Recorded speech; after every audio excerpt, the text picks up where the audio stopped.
going to go ahead and get started. We want to first of all, on behalf of the Campbell County Drug-Free Alliance, we want to thank all of you for coming out tonight. This is our first, as the Campbell County Drug-Free Alliance, our first town hall meeting that we have hosted. The Campbell County Drug-Free Alliance was previously called the Southern Campbell County Drug Coalition, and it only focused on the southern end of the county, which was like Grand Slick, Alexandria, California, Silver Grove. And about a year and a half ago, we decided that we also need to focus on the northern end of the county, so we were able to go county-wide.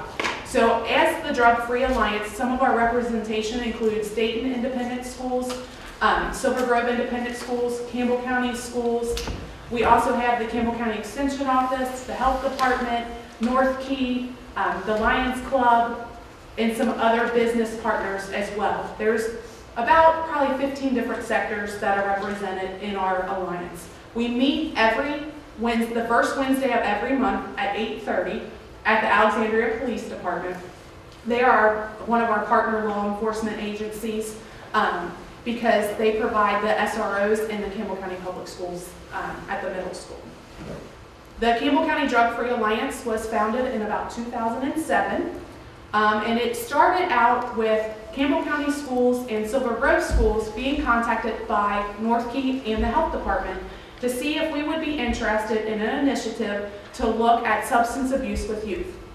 Both schools were on board, so that's kind of the founding part of our alliance. Since then, we have grown to cover businesses, community agencies, as well as more schools. And our focus is to make Campbell County a healthy place for our youth and the families that live in our county. We provide various youth activities with help from the fiscal court. We were able to receive some grant money from them that we provide activities for students, and some of them have been things like ice skating, laser tag, GameWorks, we've went bowling. There's several different things because what the youth tell us is there's nothing to do. And that's pretty typical regardless of where youth live. Even if there was everything in the world to do, they would still say there's nothing to do.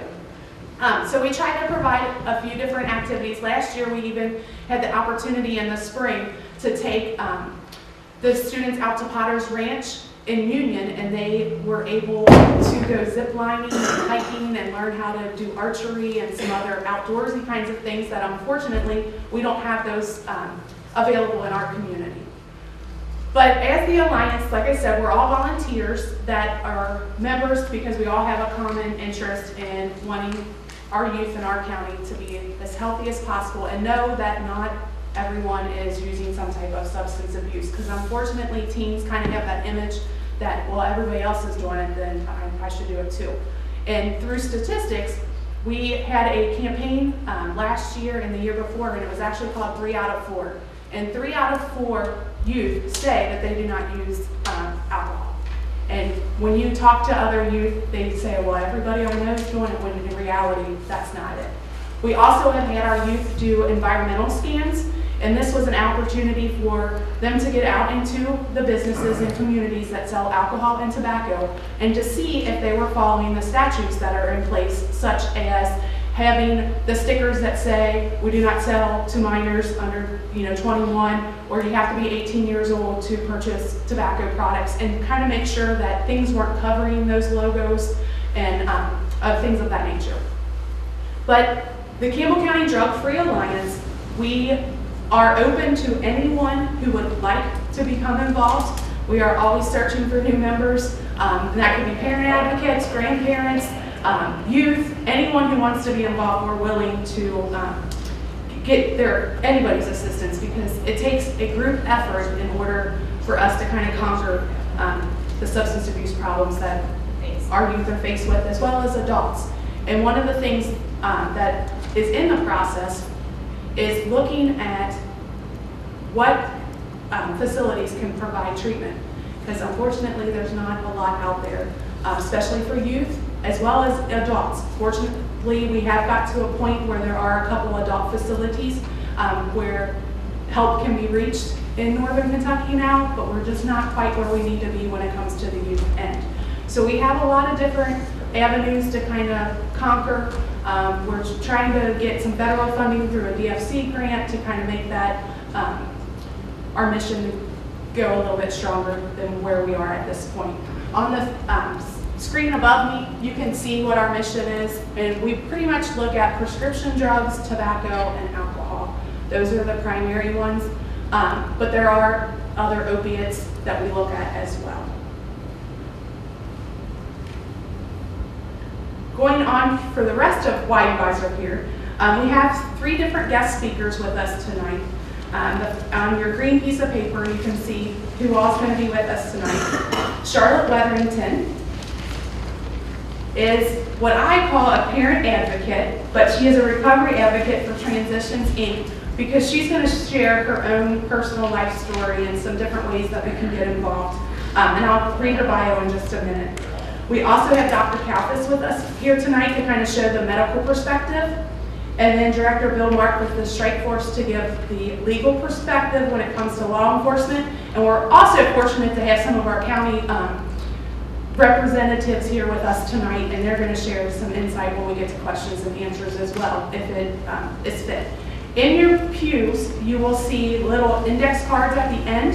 If at any point you have a question and you just want to jot it down so you don't forget it, feel free to do so, and we will collect those, and then our various speakers will be able to address your questions.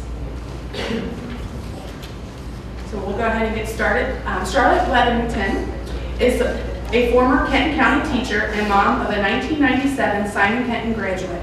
She retired in 1998 after 27 years of teaching in Kenton County school system. In 2002, after the death of her son, Casey, she found herself teaching again. However, this time she was teaching others about drugs and the disease of addiction in places such as prisons, churches, schools and universities, county fairs, civic events, places all across the state of Kentucky. Every invitation was another opportunity to advocate. She speaks from a life experience as a mom, Casey's mom, and as a recovery advocate. Charlotte is one of the founding co-chairs of PAR, which is People Advocating Recovery, and most recently past president of the PAR Board of Directors. PAR is a Kentucky grassroots advocacy group dedicated to erasing the shame, stigma, and discrimination surrounding the disease of addiction. Charlotte has also served as past president and member of the Board of Trustees for the Alcoholism Council of the Cincinnati area.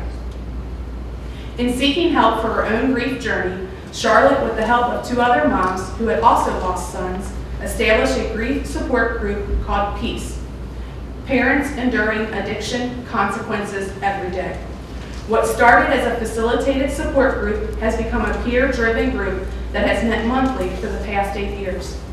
Charlotte initiated the Matthew Casey Weatherington Act for Substance Abuse Intervention, a law, the KRS 222.330-222.338 for involuntary treatment, which became effective for the entire state of Kentucky on July 13, 2004.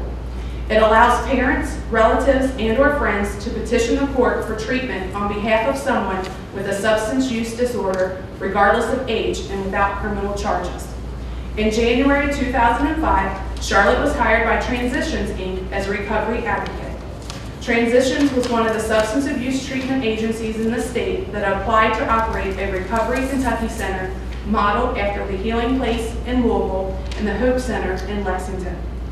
Transitions Grateful Life Center is now located in Erlanger, Kentucky. Charlotte has served on the executive board of the Grateful Life Foundation for the past 3 years, a foundation raising funds for the change that changes everything, long-term recovery, by supporting Transitions, Inc. Charlotte is a member of the Mental Health and Substance Use Awareness Committee, which produces Feeling Better, a monthly cable television program. She is a production team member, co-hosted a segment called Lighting the Way for several years, and is currently the host of Feeling Better Show.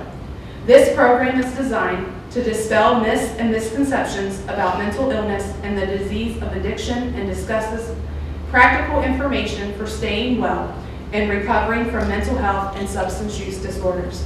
The show attempts to provide hope for recovery and knowledge for the journey. Advocacy. She hopes to see the day when addiction is treated as a disease without shame, stigma, or discrimination. At this time, I'd like to bring Charlotte up so she can speak with us.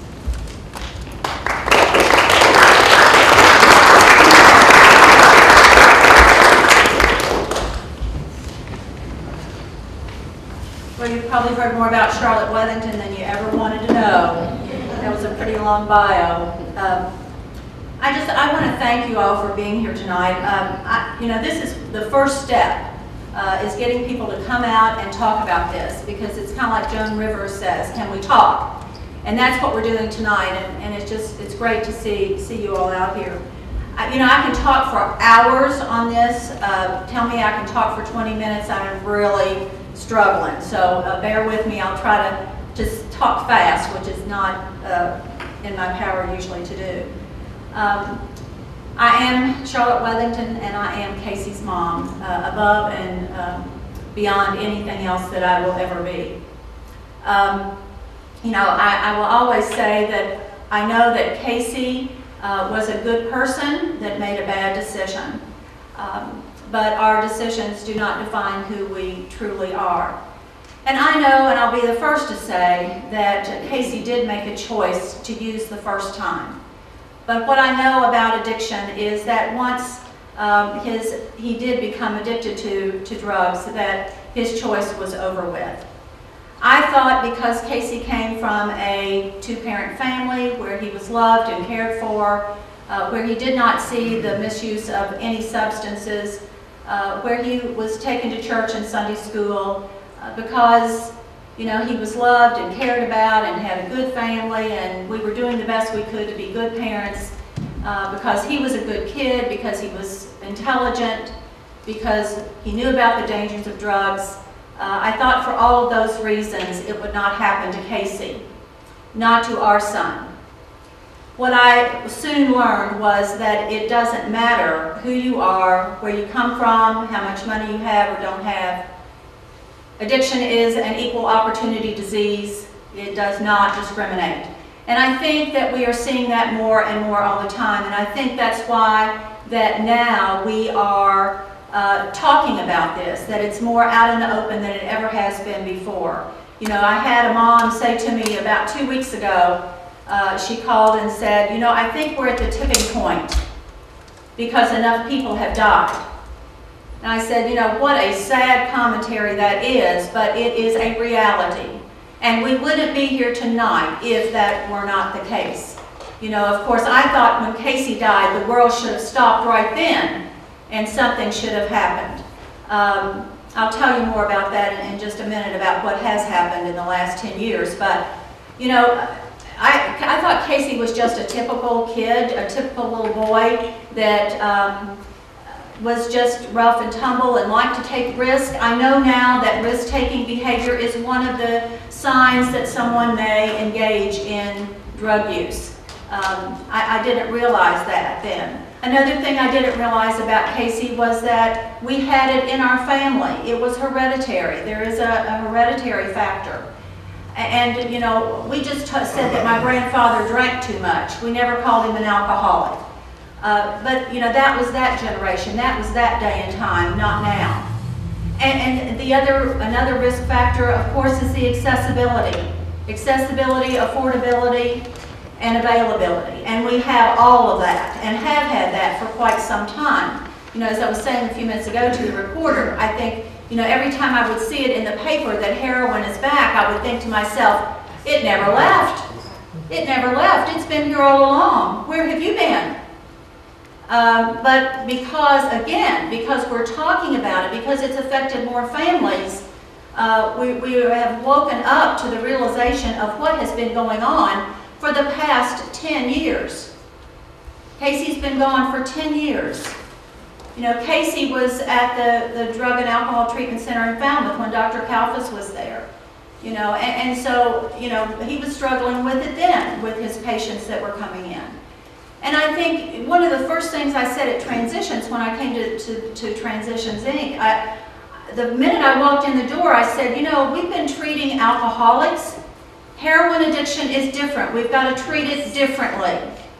And I know they kind of looked at me like, she's a mom, what does she know? And I will tell you this tonight, if you are a mom or a dad that's here in the audience tonight, I will only give you one piece of advice tonight, but I hope that you will listen to this and take this to heart. And that is, if you think that there's something wrong, there probably is, and you need to act on it now. Don't do like I did. I waited for evidence. You know, I was the interrogator at my house. I said I was called the interrogator, not very affectionately, I might add.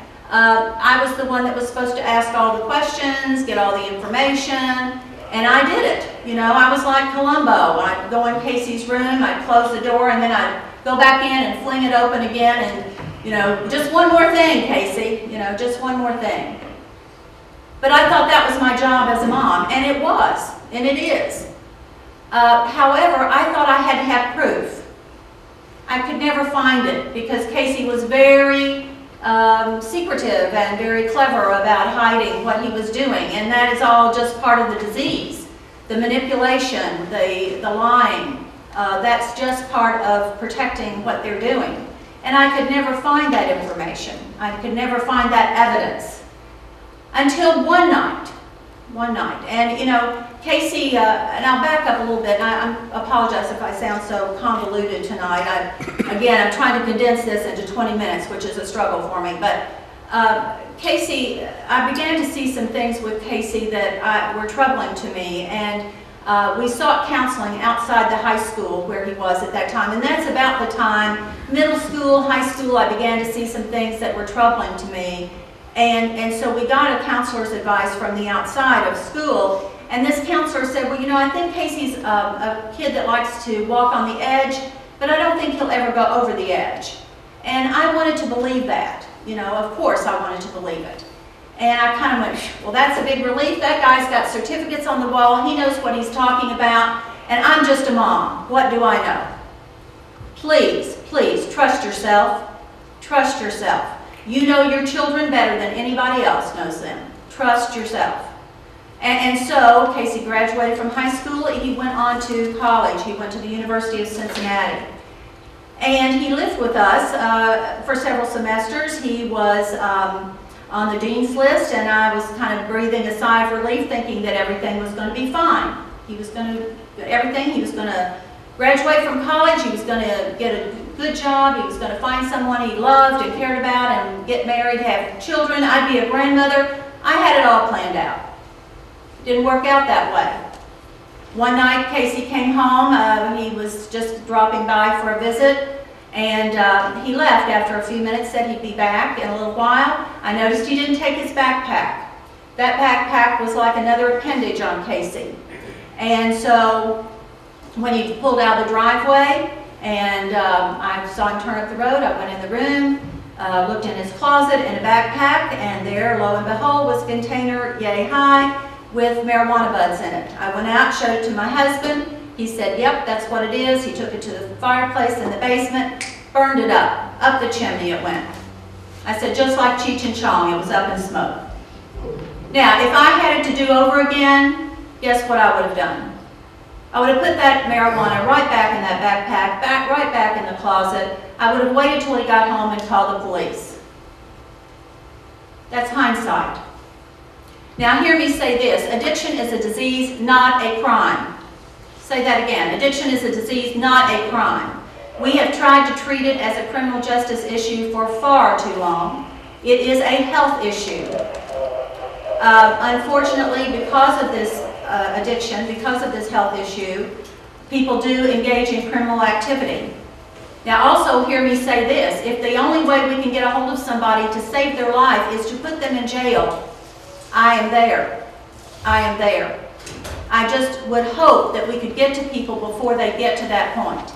You know, I've never understood this concept of waiting till someone is in ashes and then we try to resurrect them from the ashes. You know, that was the mantra that was repeated over and over again to me as we were struggling with Casey's disease. That Casey had to want to, lose enough, and hit bottom. If I heard that once, I heard it a million times. Every person I called, whether it was a counselor, whether it was an addiction professional, whether it was a medical professional, regardless of who it was, that was the mantra that was repeated to me over and over again. Now, this is what I know about that now. It's a myth. It is a myth. There is not one person on this earth that wants to be an addict. I guarantee it. Not one. Hitting bottom, most of them have hit multiple bottoms. Losing enough, how much is enough? How much is enough? Is losing your life enough?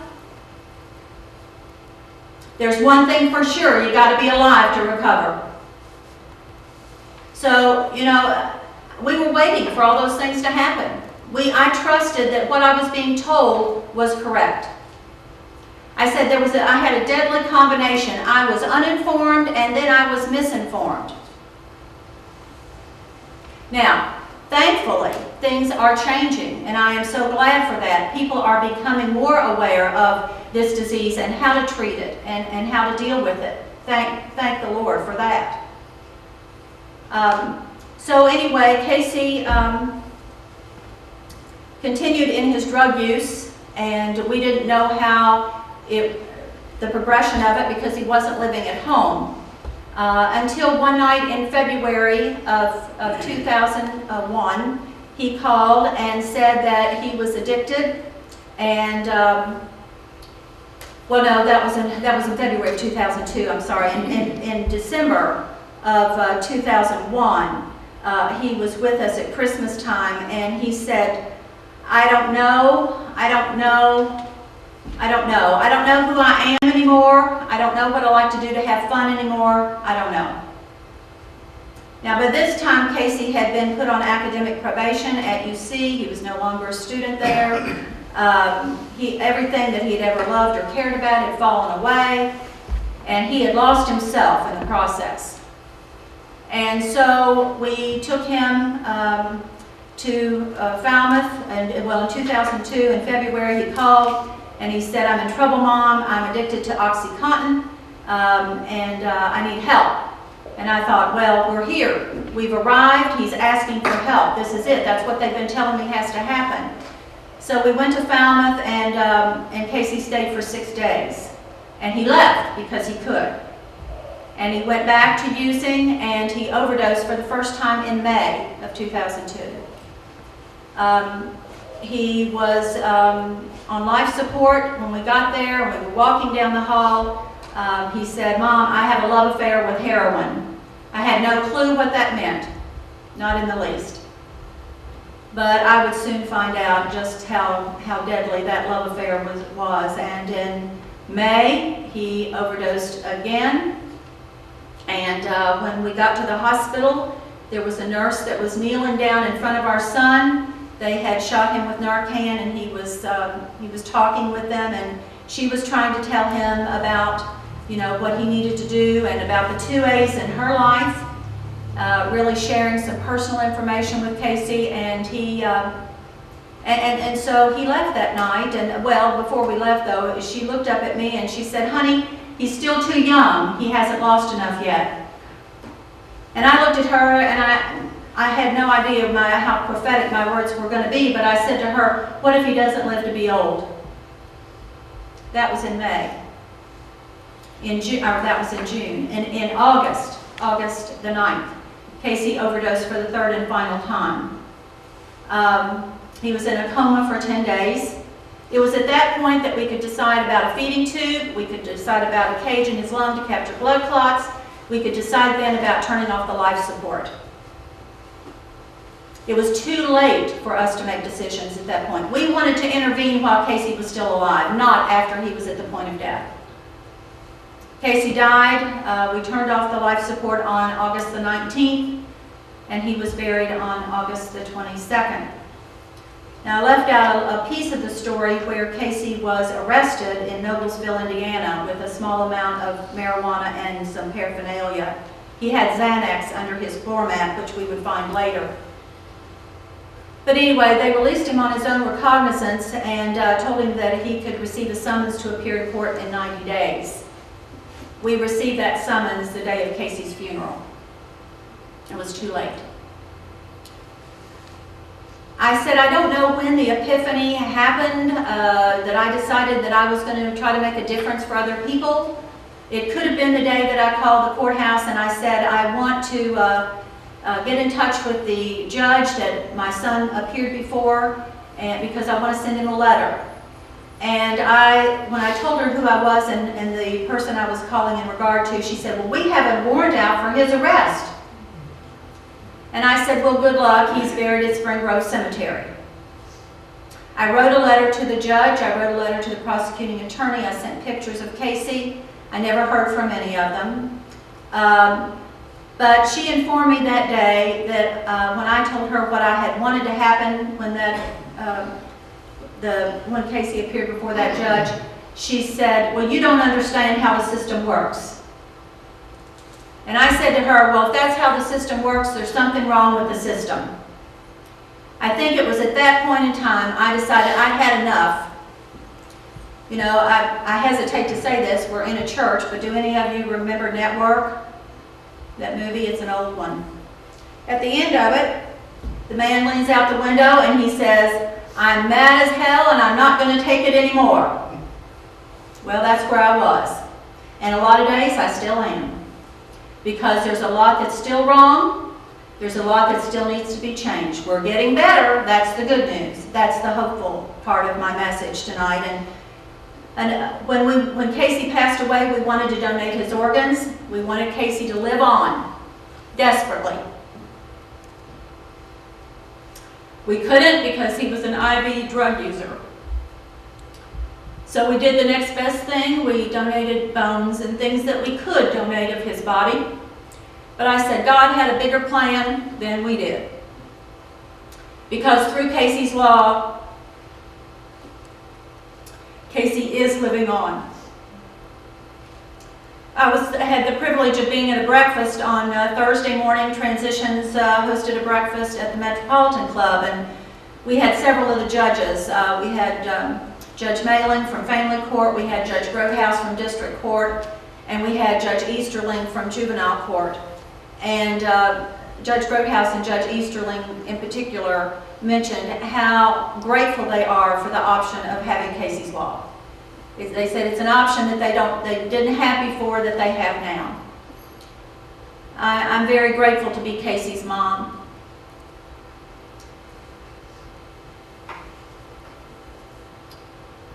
I'm very grateful that in 2 legislative sessions we were able to get the law passed. Now, I was told that it would take probably 5 years, and I said okay, and I just kept going. And fortunately, it happened in 2. Casey's law has been effective since July the 13th of 2004. Unfortunately, there's still a lot of people that don't know about it. With your help, maybe more people will. I do want to say that recently, and maybe you've seen in the paper, that we now have a heroin impact committee. And Jim Claxton is here. He's on our committee, and there's a lot of people. Dr. Kalfas is on that committee. And we are desperately trying to make a difference. You know, the first meeting that we had, I looked at the people in the room and I said, I've been waiting for 10 years for you all to show up. And I'm so glad that they've shown up. So we have that going. As you maybe saw in the paper, we are revitalizing PAR, People Advocating Recovery. And an organizational meeting will be Thursday night at the Grateful Life Center at 6:30. We welcome you to come. We want you to come. We want you to be involved in this and tell other people to join us.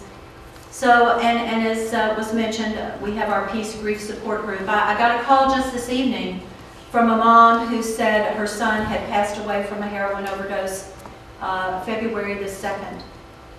And she's looking for a group, and she's going to be at our group on Tuesday night. She said, I'll see you on Tuesday. She said, you know, the last meeting that we had with a lot of professionals, it was a team of professionals, and they all said, oh, he's going to be fine. Outpatient treatment will probably be enough, and no problem. Unfortunately, there was a problem, and he's no longer with her. And it's not, you know, please hear me say, I am not dogging on professionals. I think that, you know, we only know what we know.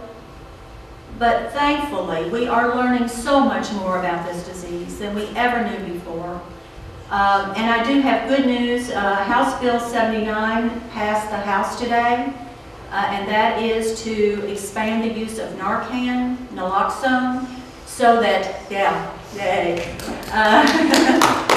so that possibly we can give people a chance to live another day, to get into recovery. And what that will do, and for those of you who don't know what that is a medication that can reverse overdoses. And it will expand the use by physicians, also allow other health professionals to use it, and third parties. And it will, they will not face criminal charges if they use this to save someone's life. So thank you. I see that my time is up and probably far past the time, and I apologize if I've gone way over. I hope to be able to stay for a little while. My mom's in the hospital. I wasn't even sure I was going to make it tonight. I may have to leave. If I don't, I'll be glad to talk with you afterwards or after the meeting, or you can give me a call anytime at transition. So thank you very much.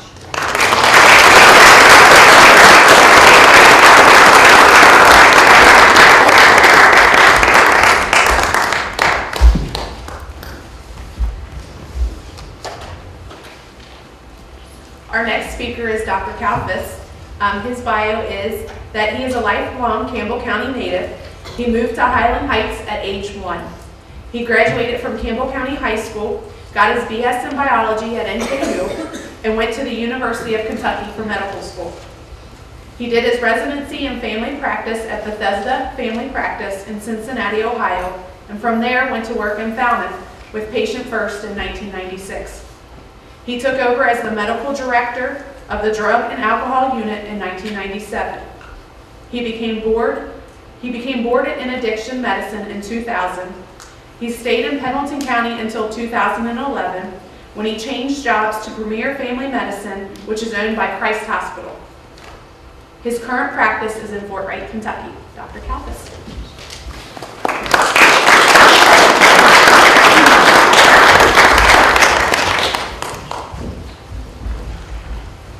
I'll do what my pastor always does, and I'll set my clock right here so that I know when it's time to quit talking.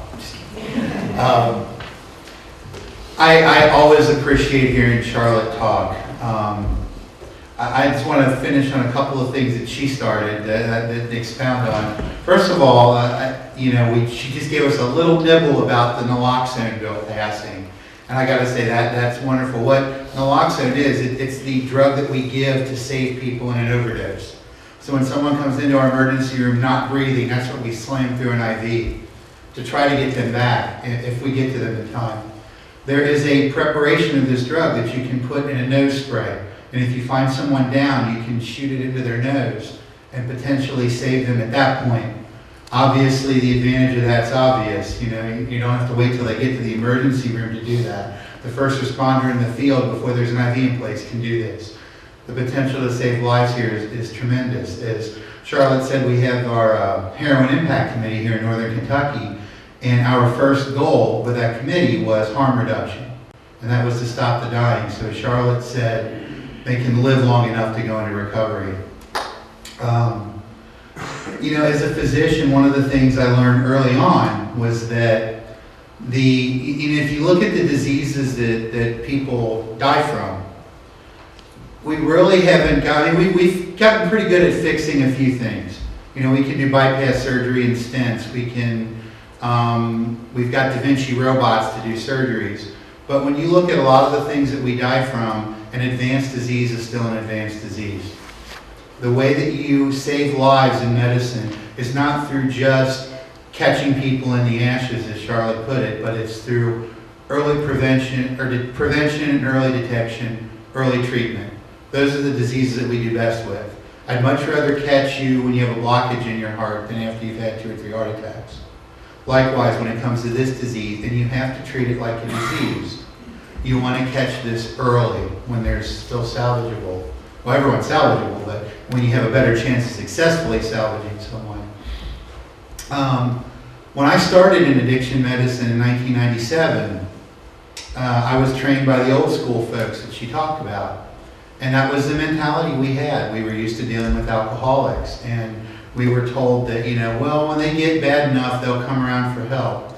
The problem with this epidemic is that we don't have time to wait for them to get to that point. They die first. So it takes something different. We have to change our mindset. And medicine, admittedly, has been very slow at changing their mindset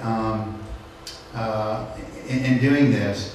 One of the things that the old school taught us was that you do what's called an abstinence-based approach in treating people. And that, in other words, you take them in, you detox them, and you teach them to do it without anything. They got to white knuckle it, they got to tough it out. With opiate addiction, that works for about 5% or less. They're still clean in 6 months with that approach. So the data shows us that if I had a treatment for lung cancer that worked 5% of the time, I probably wouldn't subject you to it, you know, unless that was a last-ditch effort. And I certainly wouldn't make that my first line of treatment. So what we've learned, like Charlotte said, is we're learning medication-assisted treatment is where the future is. And we have to come up with ways to provide the services, to provide certain medications, and you know, I'm not going to go into a long rampage about what those are at the moment, but we can answer questions on those specifically. But let's just say there needs to be some kind of medication assistance to make this work. We can get rates that are much higher than that. A couple medications that I wish I'd had just a year earlier or 2 years earlier, and Charlotte might be sitting here with her son today, but they weren't available then. What does an opiate do to your brain? I think that's what a lot of people... I use the word opiate. I don't know if everyone knows what I mean by that. An opiate is a drug that reacts on certain receptors in your brain that, and the prototypic opiate is morphine. If you think of what morphine does to your brain, it hits certain brain receptors and causes changes in them. The best way to explain what a receptor in your brain is, I want you to picture, if you will, a door on a room, and that door has a lock. The drug is a key that goes into that lock. So a drug that goes into the lock and turns the lock and opens the door causes something to happen. The drugs that are available on the street, morphine or heroin or even pain pills, they affect these opioid receptors in your brain thousands of times more strongly than the natural chemicals in your brain that are supposed to affect them. So as you start to use these drugs, and this is what Charlotte was referring to with Casey, he made a bad choice to start using it, but as he used it, the chemicals in his brain started to change in their balance. The receptors got more and more and more and more to the point where his brain wouldn't function if he didn't have a drug to fill that receptor. And that's sort of the nature of why we say this is compulsory. Once you get to a certain point, it's not a matter of making a choice anymore. Your brain doesn't work if you don't have it. That's why medications are necessary to help. Now, there's certain components of the old way of doing things with alcoholism, AA, 12-step programs. Those are very helpful, and I'm not knocking them, and they work for people with other issues as well. And any patient that I treat with opiate addiction, I insist that they go to an AA meetings, or the AA or NA meetings, because that is a 12-step plan of reconstructing their life that's dysfunctional. And without that, they have no blueprint to fix themselves. And the focus on spirituality. You know, I honestly believe that you don't fix this without some help from God. You really need God's intervention. I'm just going to say that right out. I've seen enough of it to realize that, you know, that's part of the change that has to occur in somebody. But what I'm here to really discuss and kind of push, well, I'm here to answer questions when we get to that part, but the main take-home message that I wanted to get is keep supporting. You know, there are those of us that are working to change things. We need more treatment availability. We need the ability to get certain medications to people. We need more beds. The thing that made my heart sink the most 10, 12 years ago in addiction medicine was every time someone would talk about opening a facility or opening a treatment center or opening a clinic to treat folks that are addicted, the citizens would just stand together. We don't want this in our neighborhood.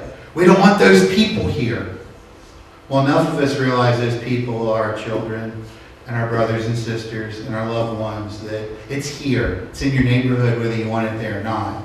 Let's have a place where they can go and get healed instead of making it a dirty little secret that we don't want in our neighborhood.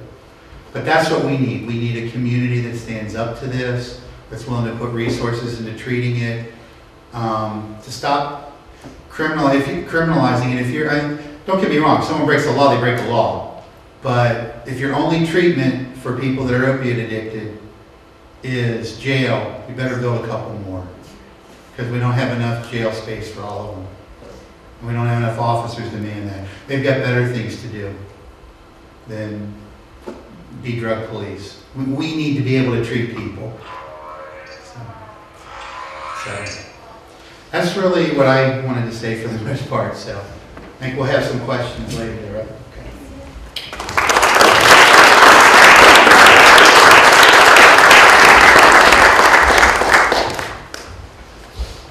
Our next speaker will be Director Bill Mark, and he represents the Northern Kentucky Drug Strike Force.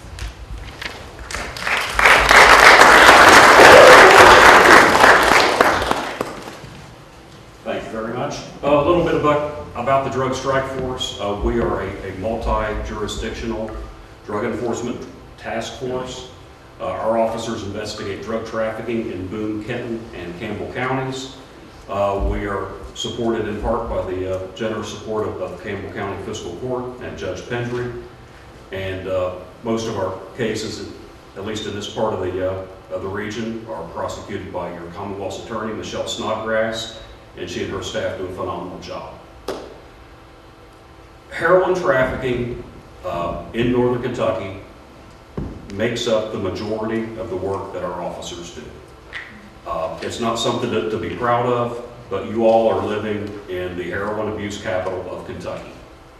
Over the past few years, year in, year out, there have been more people arrested in just Boone, Kenton, and Campbell counties on heroin-related offenses, and I'm talking either possession of heroin or selling heroin, than in the other 117 counties combined. There's been some years where roughly 2/3 of the people that have gone in front of a judge for a heroin offense have gone in front of a judge in Boone, Kenton, or Campbell counties. So you all are at the epicenter of an epidemic. And why are you at the epicenter of that epidemic? All you have to do is look across the river. You know, this is a problem in Northern Kentucky because it's a regional problem. It's a Cincinnati problem. And what can we do? You know, I like that Dr. Kalfas is here, that Charlotte is here, because I look at the three of us, you know, law enforcement, treatment, education, as kind of the three parts of a triangle.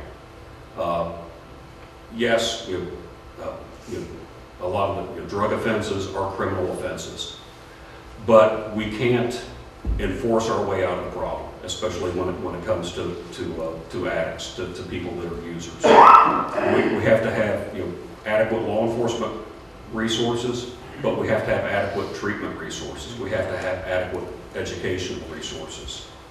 The best way to nip this problem is to nip it in the bud. Prevent these people from becoming users. Provide better resources for these people when they are users. And by all means, aggressively investigate the people who are selling this poison to them. I mentioned Cincinnati. And most of you know Cincinnati's in another state. And that really compounds the investigated problem for us, because roughly 50% of the people that we prosecute for selling heroin are coming across the bridge from Cincinnati to sell to Northern Kentuckians. So often when we arrest somebody for trafficking in heroin, we don't even know who they are. It's some random individual who's made a phone call, popped across the bridge, and sold this stuff. So it really is a regional problem that's spread throughout Northern Kentucky and the tri-state. Charlotte talked about kind of the history of heroin and how it's brought us here today. Those of us in the room that are older, we think of heroin as kind of the drug of the 70s. And when we thought of heroin as the drug of the 70s, we thought, well, heroin is an inner city drug. Unfortunately, the heroin of the 21st century is not an inner city drug.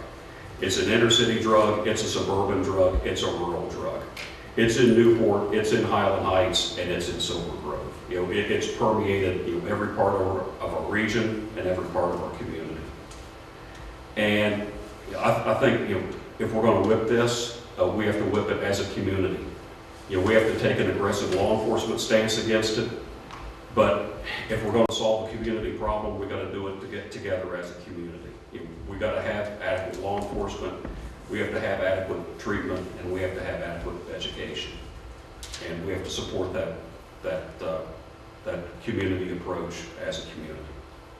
And I'm sure you all have some questions for me, but that's all I have to say. Thank you.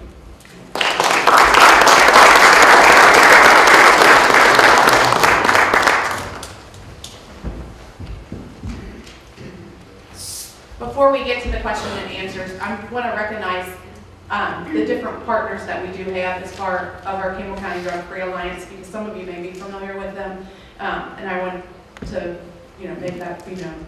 The Alexandria Lions Club, City Brew, the Campbell County Extension Office, the Coalition of Greater Cincinnati, Campbell County Schools, Silver Grove Independent Schools, Dayton Independent Schools, Northern Kentucky Health Department, North Key, the Silver Grove Christian Church, Plum Creek, Campbell County Fiscal Court, Brighton Center, the Rotary Club, the Campbell County Cable Board, Kentucky ASAP, the Campbell County YMCA in Fort Thomas, and the Alexandria Police Department.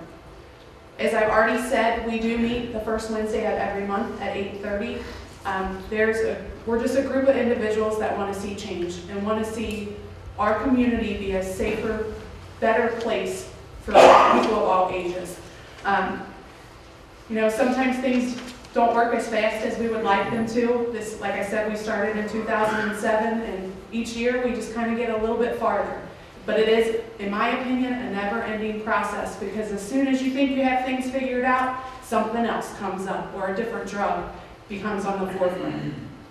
We also, tonight, have a few different people here. We have our Brighton Center Women's Recovery Program is represented, so when you're thinking about your questions, if you have something in particular for them, as well as transitions. And we also have some of our county officials. Judge Executive Steve Pendry's here. We have the County Attorney's Office, as well as our own city officials, Mayor Beadle and our Chief of Police. So without further ado, does anybody have any questions? Yes, Jeremy. Today I was listening to Cunningham, and he had this topic on the show, that the United States has 4% of the world's population, but they use 76% of the drugs that are in the world. That's unbelievable. Yes, very much so. And throughout schools, there's various surveys that get taken place, and in turn, regional data is compiled. And from the years of data, it shows that the onset gets earlier and earlier and earlier. And in some cases, it's as young as 11 years old. I have a daughter that'll be 9 in April, and I just cannot imagine having to have her experience some of those things, because peer pressure is so influential in the lives of our youth. And because they feel that if they don't involve themselves in whatever their peer group is doing, that they're going to become an outcast, and what could happen if they become that outcast. So the biggest thing that I would like for you guys to stress with your children, and I stress with my students over at school, is it's okay to be different. It's important to be respectful to one another, but you don't have to do what everybody else. And I use examples with the kids. What if I say that you could only eat broccoli for the rest of your life? Are you going to like that? Of course we're not going to like that. So why are you letting somebody make decisions for you? You know what you like, you know what you don't like. You have a voice. You have the right to disagree, and you can do that in a tactful way. Any other questions? Yes? I'm living through this right now, and have been for several years. Every time that I try to get help, I am told you got 2 years to wait. Well, she could be dead by then. We are in desperate need of more facilities, and facilities that work. Yes. Not just a smack on the wrist by the courts, and I know they are limited. I'm not blaming the courts, believe me, I'm not. They've been very helpful. But I had no idea there was a law that said I could put her into a facility and made her go.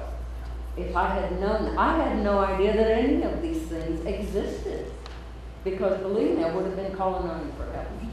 And that's what, unfortunately, as was brought up earlier tonight, because of the stigma with addiction, people think that they have to keep everything private and quiet. There are so many individuals in our society that deal with this. And it is a disease. If your child or someone needed glasses or they needed insulin because they're diabetic, you're not going to deprive them of what their needs are. And this is just another form. But unfortunately, it has a very negative stigma attached to it. As far as facilities in this area, as I've already mentioned, we do have 2 of them represented tonight, and there is some work for the teenage youth population to try and get some of those programs that they have in Lexington and Louisville to try and start getting them to come north. There is an outpatient facility that will be kind of like a satellite that's opening up in Carrollton, but there is still work to try and get one in Grant County, Campbell County, Kenton County, because the need is there. You're exactly right. And unfortunately, you don't always know where you can send your child or your young adult child. And it just feels like a never-ending battle because you know that they need help and you just feel like the doors are getting slammed in your face.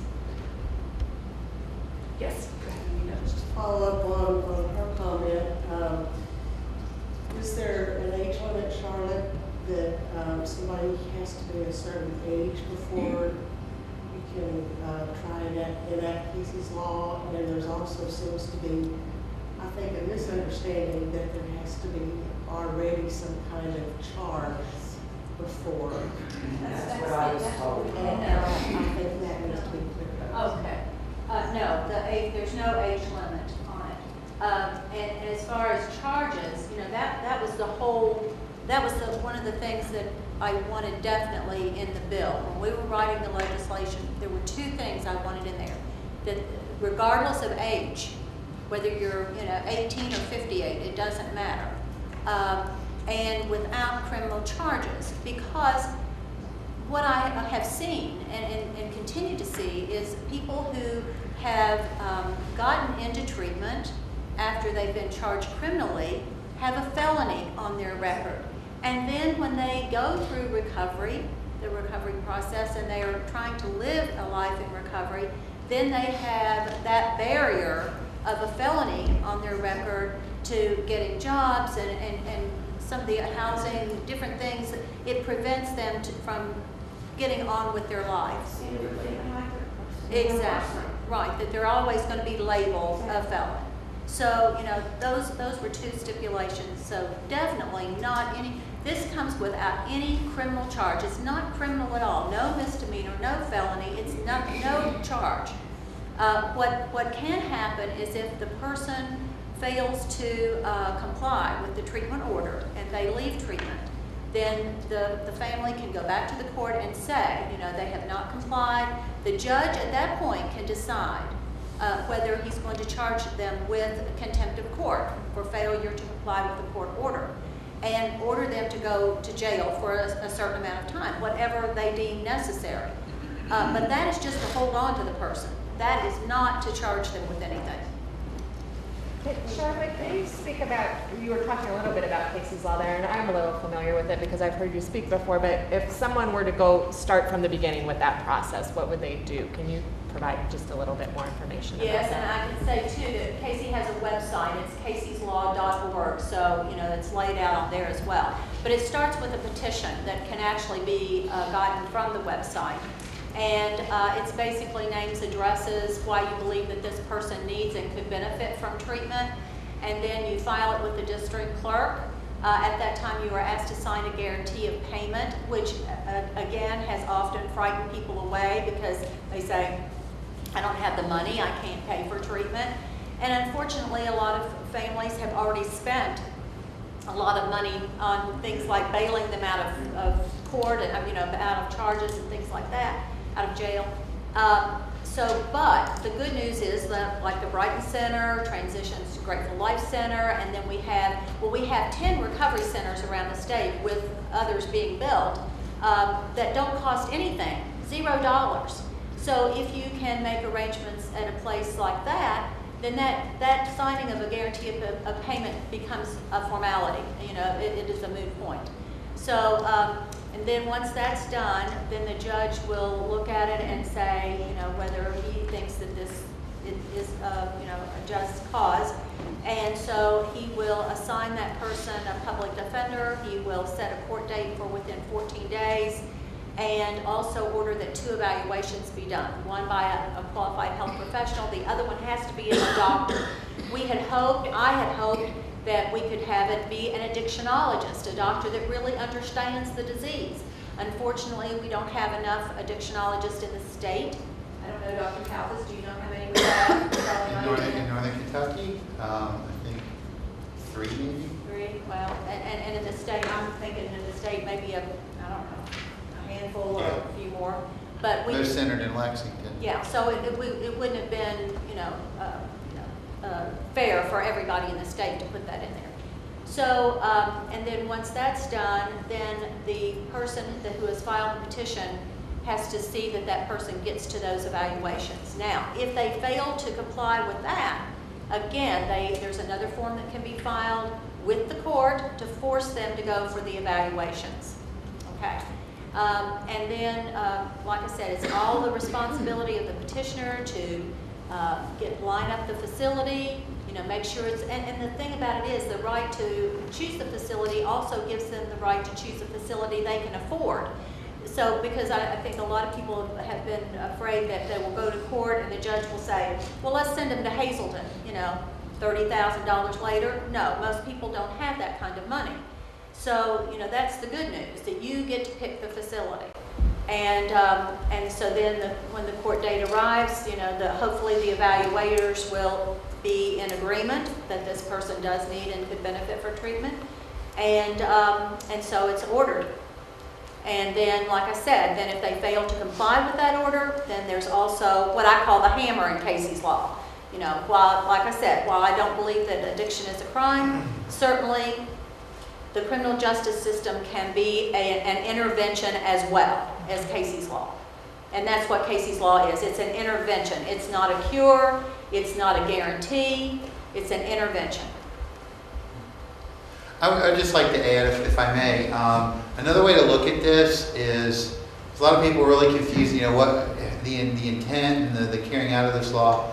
For years, we've had a law in the books that said if I'm an emergency room doctor, for example, and a patient comes to me and says that they're suicidal, or a patient says that they're, homicidal, I can put them on the mental health unit with my order for 72 hours, and at that point, to keep them there longer if they need to be for safety reasons, I would have to go to court and have the judge continue that order to keep them in treatment. Another way of looking at it is really what Casey's Law is an extension of that power of saying, look, this person is just as bent on killing themselves as someone who's suicidal. They're just not saying, I'm suicidal. So this is a way of basically extending that mental health coverage to someone with an addiction who's at risk of harming themselves. So I saw a really disturbing, a friend of mine, Pam Kinney, sent me something that she saw on Facebook, and it was really disturbing. There was an article that a fellow in Ohio wrote. I don't know if anyone saw this, but it said basically it was calling the courts saying that they were kidnapping our people because of their consumption choices. And I just wanted to cry. I was just like, really? That's so. I mean, I got to like Charlotte outlined. You've got to have 2 professionals that have deemed this person a danger to themselves. And it's not it's not discriminating between people that can and can't pay, like this article says. I mean, there's plenty of, it just means you have to have the stick-to-itiveness to follow through with filing the papers and doing it and getting them into a facility. But I mean, it can be done if you're diligent. So if anyone sees that article, just laugh at it, please. It's ridiculous. That's not at all the intent, and that person really doesn't understand what we're dealing with and what the ramifications of the law are. No one's trying to kidnap people against their will. It's about taking people who are sick and their brain isn't working and they're going to kill themselves and get them somewhere where they're safe. So. Well, and just to follow up on what Dr. Calvis said, you know, that was what we were told, that we were trying to take Casey's rights away from him. We weren't trying to take his rights away. We were trying to give him the right to live. You know, that was all we were trying to do. If I could jump in there real quick. My name, so everyone knows, is I'm Cameron Blau. I'm the Chief Assistant County Attorney for Campbell County, and I'm actually, in Campbell County, I actually enforce Casey's law and move forward with it. And so if I could just speak briefly on the enforcement in Campbell County specifically, and I've also experienced it, of course, in Kenton and Boone. But there is, when you file for Casey's law, as she said, there is the guarantee. Before you file, I strongly encourage you to do your research, do your homework, and find those alternative places, what your insurance will cover, and more importantly, your child, because chances are your child at that point is over 18. So he's no longer covered probably under or possibly not under mom and dad's insurance, so it's his insurance policies you're going to be dealing with. Is he indigent? So can the state pay for it? Is there other resources? Because chances are there are more facilities we found for men than there are for women. If you're a female child, there are very limited resources for you that are available. And yes, and the potential for it to be expensive is a scary and looming and very real possibility, though. I don't want to scare anyone away. I strongly encourage you, and of course we've actually referred people to Ms. Wellington so she could actually look at different resources for people prior to filing it, because you can be charged for lots of things. Transportation. If the sheriff has to be involved, they can charge you. Now, usually our sheriffs and local authorities won't charge you for it, but there is that very real possibility. So any activity taken by any public official in the capacity for it could potentially send you a bill for it. The most real thing, though, is the treatment facility. So, and again, it's not to punish the individual, and as I tell all parents when they come and talk to us about Casey's law, because eventually criminal charges is inevitably going to follow. Eventually an officer will find them with the possession, and you can visit them either in jail or you can visit them in the grave. Casey's law is that intervention, and our judges want to release to facilities. And the child faces up to 6 months in jail for contempt. That's the most that a judge will get it, but they're always releasing to facilities, inpatient facilities, preferably some form of lockdown facility. But be very aware, do your homework before you go in, use those resources, come talk to the county attorney's office. We're happy to try to assist with locating it, but do that research because you do face a very real possibility of a very high bill if you don't do the research in advance.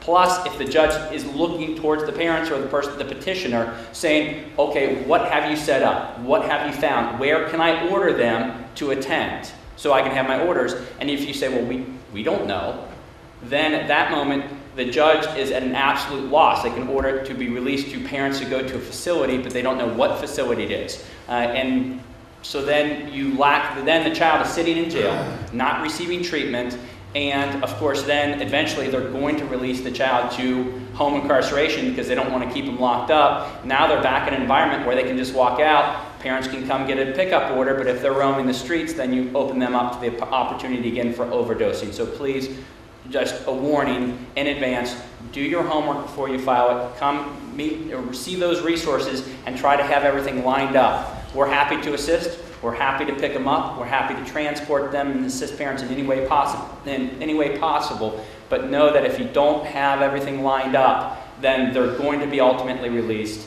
Then you also find, I guess the bigger problem is also that bill. So try to minimize the impact to you because that liability is a very real liability. And I didn't mean to interrupt or try to scare anyone away, but seek those resources in advance. Take advantage of it, pass a word, because it's a great bill, it's a very effective bill, but it does have a price tag potentially attached to it, so please try to minimize it in advance. Well, and to follow up on that, the reason that we didn't attach a physical note to Casey's law was because we knew probably it would never pass if we attached a physical note to it. And so unfortunately, there is nothing in the law that helps people to finance it. However, again, with the recovery centers, there is no cost to those. And unfortunately, when you do have insurance, sometimes that really limits you because, they may give you 30 days. 30 days to treat someone who has a heroin addiction. Well, I remember what you said, Dr. Kalvis. What they need is time. T-I-M-E, time. If your brain's damaged, it needs to heal. Exactly, 12 to 18 months for your brain to begin the healing process. So, when you're talking about sending them to a 30-day facility as opposed to sending them to a recovery center that's 7 months long with the option to stay for up to 2 years, big difference. They need time. That's the tincture of time, right, Dr. Kalvis? Can I clear up a misconception too? I'm Michelle Snodgrass, I'm the Commonwealth's attorney, so I prosecute felonies, which most incidents that involve heroin come under my jurisdiction. We don't give first-time offenders felonies. I want to clear that up. I think everybody thinks that's the case. We don't. We have a couple of options at our discretion. Felony diversion, which gives them the chance to walk out of there with their case dismissed if they go to treatment. The problem is this: our wait for drug treatment is about 6 months minimum. So they choose. These individuals whose brains are not working properly make the choice, I don't want it. I don't want to wait. Give me the felony.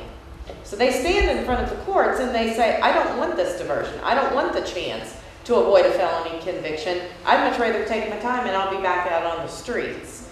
And that is a concern because the problem with our state now, the way it's set up, is they have to go through certain treatment options through the Department of Corrections. So that is why this cases law is so important. If you can get in there before you're mandated by the state, before the state puts the requirements on you, you have so many more options. If it weren't for Brighton Center and Grateful Life, I don't even know what we would do around here in this area, but the wait list is really long. It's really long for somebody who's then through the court system. So, a lot of these individuals don't want the wait that they have to when they're in the system. So anything that parents or friends can do before they get to that point, before they get to me, it is definitely something that you all need to do because it gets much more complicated than when they come before the judges on the felony level. I would just say that, and to follow up on that, you're hitting it on the head on one part, and I'm just to say this from a different angle. By the time they get to you, they're already very, very far in their illness. You're dealing with someone who's pretty sick at that point because they've gotten to the point where they have broken the law to get there. I mean, there's the occasional guy that the officer notices, they're sitting in the parking lot somewhere and they see the paraphernalia. But the majority of people that are ending up in front of you guys have been doing this a while. They're advanced cases. And they're not always drug charges. Right. They're burglarizing people's homes. Right. And by the time they've gotten there, you're talking about checks and, so they also fall under a different category then in treatments harder. But they're in an advanced stage of their disease and they're much harder to treat. I'd much rather treat them before they got to that point, which means I have to have the ability to treat them before they get to that point. I have to have somewhere to send them. Well, I know I had called county prosecutor about cases law for my son and was told that he would have to get a charge before they would be able to really do anything. Thing was, apparently that wasn't true. Well, Michelle, I think you did with my nephew Brandon Ziegler. Do you remember what I told you? We were told that he had to have a charge. I filed the charges. What he didn't tell us was that if it's a felony, it's a whole different ballgame. Right, because I don't do anything with Exactly. law. That doesn't fall under my So we jurisdiction. were given the wrong information. Yeah, it can't be done through, that all comes out of the district court level, the lower court. Right, that actually comes from our office, anyway, in cases law, and I'm not sure who you spoke to, but certainly, what? There's several things that we tell people with cases law. If they ask about cases law, we absolutely tell them what it is and the nature of cases law. When it comes to treatment with having a felony, as I always tell people, if you turn them in, then of course then there are treatment options there as well. if they're caught with drugs, etc. But I'm not quite sure what specifically you're talking about. Does anyone else have any questions? Could I? Okay. Yes, ma'am. The hospitals now, my son was found dead up in Cincinnati in his van. His van luckily broke down a hill and someone called 911 and he was able to be saved with Narcan. He's been in treatment now for a year, but prior to that, after that happened, he took himself to St. Louis West 5 times within 3 weeks. He was kept 3 days, put on antidepressants, sent home. And he had to tell them that he was suicidal in order to get into this hospital. Why would they not keep them? What is the problem that when they want help, why are they being turned away from the hospitals when there is no place else to go? I understand. Well, I'll try to answer that as best I can. Of course, what I used to do is I was the medical director at Falmouth, and so I wasn't really working in the hospitals. One thing I will tell you is that the hospitals are overwhelmed. That's part of it. This is a published statistic, so I'm just sharing this because I was on a radio show about a month ago with Bill, and one of the statistics that was given to me by a friend of mine to prepare for that. In 2011, there were, I believe, 252 overdoses in the 4 Northern Kentucky emergency departments. Up until November of 2012, that doesn't even include December's numbers. So 11/12 of the data, we were up to 398. And those are just the overdoses that present to the emergency room. Those aren't the people that are coming in with skin abscesses, the people that are coming in with endocarditis.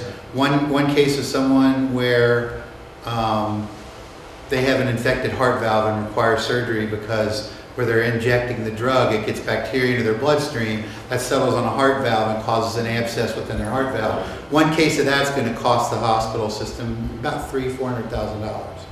So they're overwhelmed with these cases and they don't know what to do. I mean, they're not treatment facilities. They're in, medicine in general is like that. I mean, you go in with pneumonia and you're usually, unless there's complicating factors, you're out in 3 or 4 days. I mean, the acute care hospital situation right now is you get people in, you stabilize them, and send them on to something else. That's just our healthcare system. And I don't mean in any disrespect to your son's situation. It's just that's the meat of the system, and they're not really prepared to be.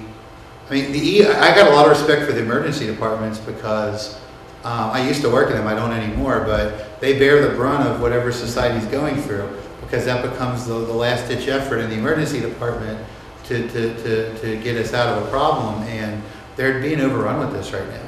Well, and that's 72 hours. Chances are, when you said antidepressants, that's probably 202A. They probably attempted to bring them in under involuntary, and that's different than the Casey's law. Involuntary hospitalization means they have 72 hours, up to 72 hours to hold them. They evaluate them, and then if the doctors are releasing them on antidepressants, they're trying to evaluate them whether they have a mental health issue and whether that mental health issue presents an immediate threat of danger to them to the point where they're a danger to themselves or others. If they stabilize them in that 72 hours, then they can release them because they're no longer presenting an immediate danger to themselves or others, and they give them up to 3 days medication, and then they say, go to North Key, try to get a psychologist or wherever else you can get help, but they've stabilized them, like you said, they get them in, get them out. After that, they're dealing with a mental health issue, they're not dealing with the addiction, because that falls under Casey's law, which is just a completely different animal than it is. I'm thankful for the courts, because my son's been 1 year now, and he's been in treatment through the court, and I'm thankful for it because he tracked the treatment, and because there is no place It's hard to find, and I'll tell you that's the like I said, with our impact committee, the first thing was to stop the dying, and the naloxone bill passed. See, naloxone's a prescription drug, so you can't just hand it out, but now we can. It can be well, yeah, with some limitations. That's the goal, is that we can dispense it broad spectrum and get it out there and save and have it more available so that when somebody needs it, they get it a lot quicker. That was the first step. Now we're working on treatment, but we've got to quadruple and then some our treatment capacities, I think, to really get everybody involved. And I don't just mean inpatient. I mean, you know, I mentioned medication-assisted treatment, things like Suboxone, even methadone. I know the M word strikes a chord of discontent with a lot of folks because it's got a bad reputation. But when done right, those medications both save lives. I've seen it. I've seen And it too, but. it's got to be done right. It's got to be done right. It's got to be done right. When they start, you know, Right. shooting that or sell it and buy the heroin with it. Right. I mean, it's got to be managed appropriately, and you know, and that's a whole other. We could be, you know, we'll come back another night and talk about that. But that's part of the solution. Inpatient units are part of the solution. Medication-assisted therapies are part of the solution. And finally, like Charlotte said, she walked in and said, "I've been waiting for you all." You know, that's kind of how I felt when I'm not a great organizer, and I'm like Charlotte. I've just kind of sat back saying, "Somebody help us," for a long time. You know, I know treatment, but I'm not an organizing kind of person. And now there are just folks that are really taking up the gauntlet for the treatment part of it, and this committee is just really gelling well. And I have high hopes that we're going to make a big dent in this problem. So. We're actually having another meeting talking about that. We've been working with Dr. Engel, and Thursday. That's what I was talking about. Yeah. Thursday on He gets March around. 19th. In the bottom meeting room of Susan Salon in Alexandria, we're having another Heroin Impact meeting, which anyone's welcome to come. We feel like if we can get our boys, and if they feel like they can give back by, getting up and telling their stories, or if we can tell our stories and save one person, it's well worth it. Oh my gosh, yes. Because it's just that it is. And it's been going on, like you said, I've been dealing with this for 10 years. And my son was clean for 5 years. And then just that quick, it was back to the same thing. And I had 3 sons. So it's a horrible thing. When I started in addiction medicine in Falmouth in '97, I probably saw maybe 1 or 2 heroin addicted people a month. And within 5 years, it was up to 10 a month. Now it's through the roof. I mean, it's been a very exponentially escalating problem. And again, that's in a whole other hour. I could talk about how I think it's evolved, but I've been watching this, for a long time, and it's just scaring me how quickly it's progressing right now. Don't you feel like it started with the Oxycontin, and then that gets so expensive that they turn to heroin? Well, it used to, not anymore. They're bypassing that now. Maybe a few years ago that was the door in, but not anymore. They just go straight to heroin now. So. Just because of the shortness of time, we'll have a couple more questions, and Attorney, you can go, and then we'll get Mrs. Hager. Julie, what's being done to educate our pre-adolescent children on this subject? Unfortunately, what part of it ends up is the National Red Ribbon Week. We utilize that time to educate students on drug abuse issues, as well as, I know at Silver Grove, we try to get guest speakers to come in. We've had state officials come in and speak with students. We've also had just advocacy type groups come in just to educate students on that behalf. We also have counseling services within our school, and at Silver Grove, most of the students, if there's something that's going on, a lot of times I see them because they come to me because in the position, I'm the Family Resource Youth Service Center coordinator, and I have very good collaboration with the students. And for those of you that may not know, I'm also a Silver Grove alumni, so I'm from Silver Grove in the Melbourne area, so a lot of people know. But a big thing is educating the students, letting them know what's going on. We have students do projects like through the health classes and pick specific drugs, and they have to research it and present to their fellow classmates. We also do displays like in our cafeteria just to put the word out. And what I find sometimes is the issue isn't always, in most cases, it's not with the student. Usually what they'll come about, and even in a different career that I had prior, is they're really worried about their mom, their dad, grandma, grandpa, whoever that they end up. Sometimes it's a brother, sister, that they're scared because they know ultimately it will be death. And unfortunately, many youth are not being raised by their parent or both parents. And so in turn, I know that I have known students that, and youth that they live with grandma or they live with grandpa, but every day they worry, where's mom at? Is she safe? Is she on the street? So many different things. And unfortunately, because of addiction and trying to stay quiet about it and not, students have a lot of questions, but we as adults don't know how to answer those questions. So we think if we just ignore it, then they're not going to think about it, they're not going to worry about it, but it's on their mind 24/7. I would also say the Heroin Impact Committee has it, and Jim is the... You're going to talk about prevention. Yes, I am going to talk, it has a prevention group that's hopefully going to be getting to some of those issues as well. I think traditionally in drug prevention, we've looked at tobacco, alcohol, and marijuana, and so it's in some ways caught the prevention community a little bit off guard. It's like, what do we, what do you do? So we're trying to bring our heads together to figure out what is the best response for prevention.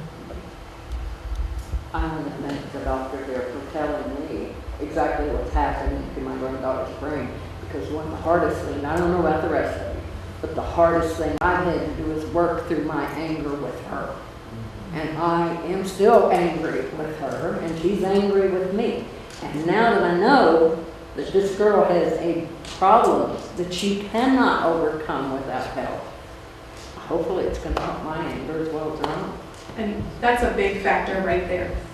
Your child or your loved one, they're not going to like you because they do not want to recognize that they have a problem in those situations. But because you love them and care about them, you have to do what's in their best interest. You're saving their life that way. They'll get over being mad. They won't get over being dead. Exactly. And when I was going to Narnon and Al-Anon meetings, hoping that I could draw Casey in, I thought, well, if I get better, maybe he'll get better. And I had a mom say to me that whenever she looked at her son, she saw S-I-C-K written across his forehead. And that always helped her to remember that her son was sick. Because it is a brain disease. It truly, truly is a brain disease, and something that nobody would choose to have. She said to me many times, do you think I want to live like this? I've said to her, yes, I think you do, or you'd stop. Not knowing, hey, S-I-C-K. We've all said that as parents. Just a plug too, have you watched the addiction documentary? Have you ever seen that? It's an HBO documentary. It was produced by a mom who was having trouble finding help for her son, who at that time was like 27. And she encouraged other people at HBO to help her on this project.